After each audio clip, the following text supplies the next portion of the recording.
Bienvenido a Pro Apocalipsis hoy y a este nuevo vídeo en el que intentaremos entender un poquito mejor en qué consiste el estado de alarma, excepción y sitio, lo que se conoce como suspensión de los derechos fundamentales.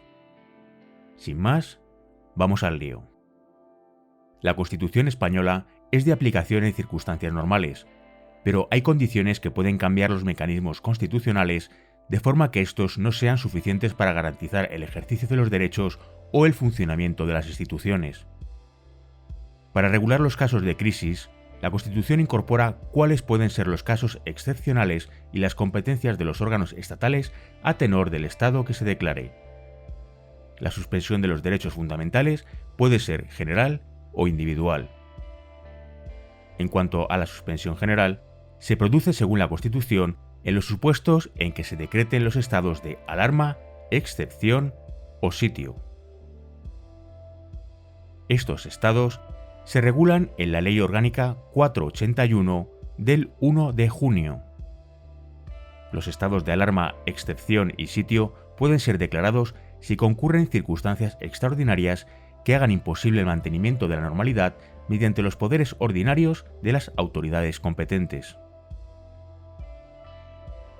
El estado de alarma podrá ser declarado por el Gobierno en todo o parte del territorio nacional, si se produce alguna de las siguientes alteraciones graves de la normalidad: catástrofes, calamidades o desgracias públicas, tales como terremotos, inundaciones, incendios o accidentes de gran magnitud;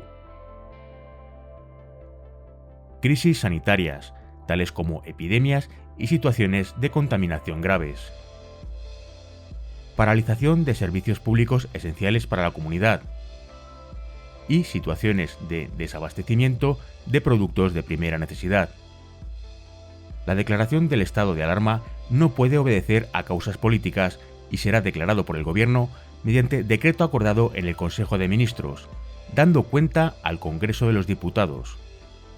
En el decreto se determinará el ámbito territorial, la duración y los efectos del estado de alarma, que no podrá exceder de 15 días. Para su prórroga hace falta autorización del Congreso.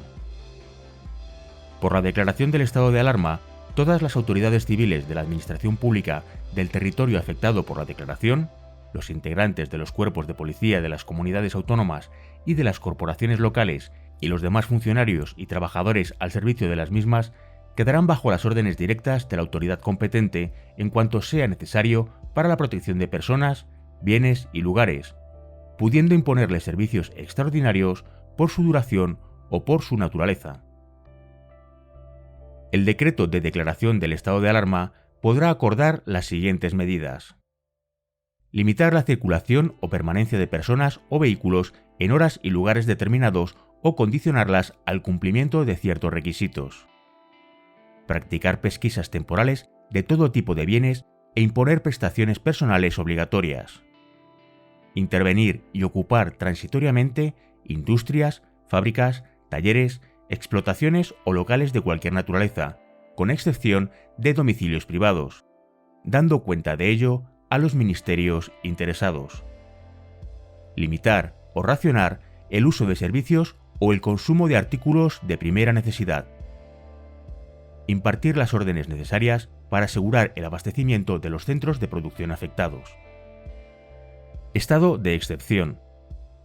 Este estado se declarará por el Gobierno mediante decreto acordado en Consejo de Ministros, previa autorización del Congreso, si el libre ejercicio de los derechos y libertades de los ciudadanos, el funcionamiento de las instituciones democráticas o de los servicios esenciales a la comunidad, etc., resultan gravemente alterados, de modo que el ejercicio de las potestades ordinarias sea insuficiente para restablecerlo y mantenerlo.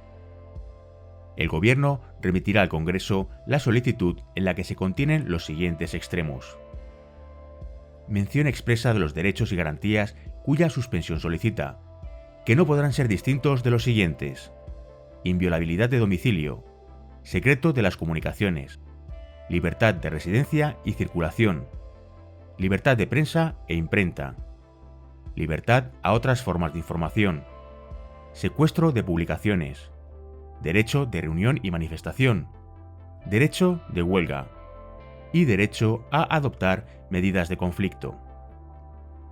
Cuantía máxima de las sanciones máximas que pueden imponerse. Relación de las medidas a adoptar referidas a los derechos cuya suspensión específicamente se solicita. Ámbito territorial del estado de excepción, así como duración del mismo, que no podrá exceder de 30 días, aunque puede prorrogarse por otro plazo igual.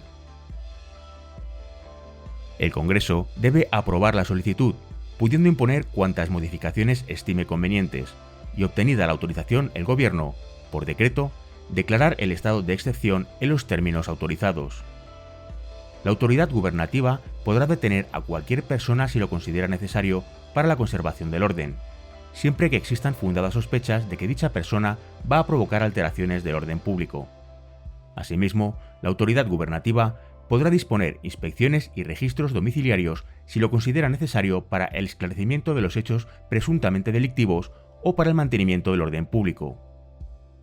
La autoridad gubernativa podrá también intervenir y controlar toda clase de transportes y la carga de los mismos, prohibir la circulación de personas y vehículos en las horas y lugares que se determine y exigir a quienes se desplacen de un lugar a otro que acrediten su identidad, señalándoles el itinerario a seguir. Prohibir la celebración de reuniones y manifestaciones, así como huelgas. Proceder a la incautación de toda clase de armas, municiones o sustancias explosivas. El estado de sitio. Este se declara por el Congreso por mayoría absoluta a propuesta del Gobierno. Si se produce o existe amenaza de producirse una insurrección o atentado contra la soberanía o independencia de España, su integridad territorial o el ordenamiento constitucional, siempre que no pueda resolverse por otros medios. No se establece una duración concreta.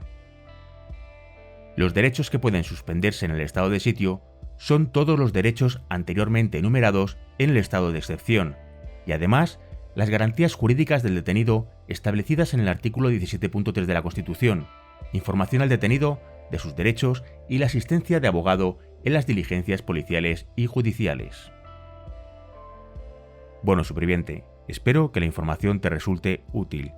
Como siempre, me despido deseándote lo mejor y que estés preparado para lo peor, no sin antes dejarte unas palabras para la reflexión. No desees que sea más sencillo. Desea ser mejor. Jim Rohn. Un saludo y hasta pronto.